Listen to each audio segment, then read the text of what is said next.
ज़्यादा वाटरफॉल है हर तरफ, सड़कों के किनारे किनारे। ये तो छोटा वाला है और ये रहा बड़ा वाला वाटरफॉल। तो अभी मैं जा रही हूँ, 1 मिनट आप सभी को मैं पीछे से दिखा दूँ। मैं जा रही हूँ काम पे और आप सबको कैसा लगा हमारा ब्लॉग कमेंट में बताइए और मेरे वीडियो को लाइक शेयर सब्सक्राइब करें। तो ये रहा छोटा वाला वाटरफॉल मैं दिखा रही हूँ। ये देखिए इतना सुंदर सुंदर झरना है सब्जे के उसके किनारे, और इधर भी छोटी छोटी झरनाएँ। तो अभी हम लोग जाएंगे काम के लिए और ये रहा इधर से हमारा काम।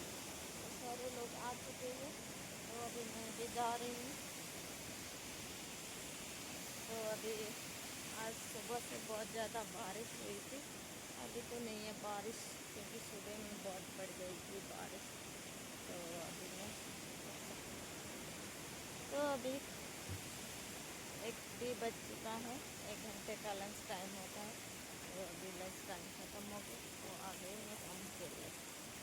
तो दोस्तों आप सभी मेरे वीडियो को लाइक शेयर सब्सक्राइब करें। तो दोस्तों ये देखिए हमारा काम इधर है। हाँ ब्लॉग को बनाने आटे क्यों?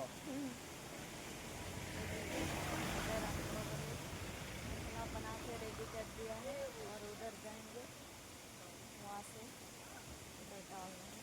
और देखिए ये अंदर में तो झरना है। तो दोस्तों आप सभी मेरे वीडियो को लाइक शेयर सब्सक्राइब करें। तो बाय बाय दोस्तों, फिर मिलते हैं नेक्स्ट वीडियो में। Bye bye.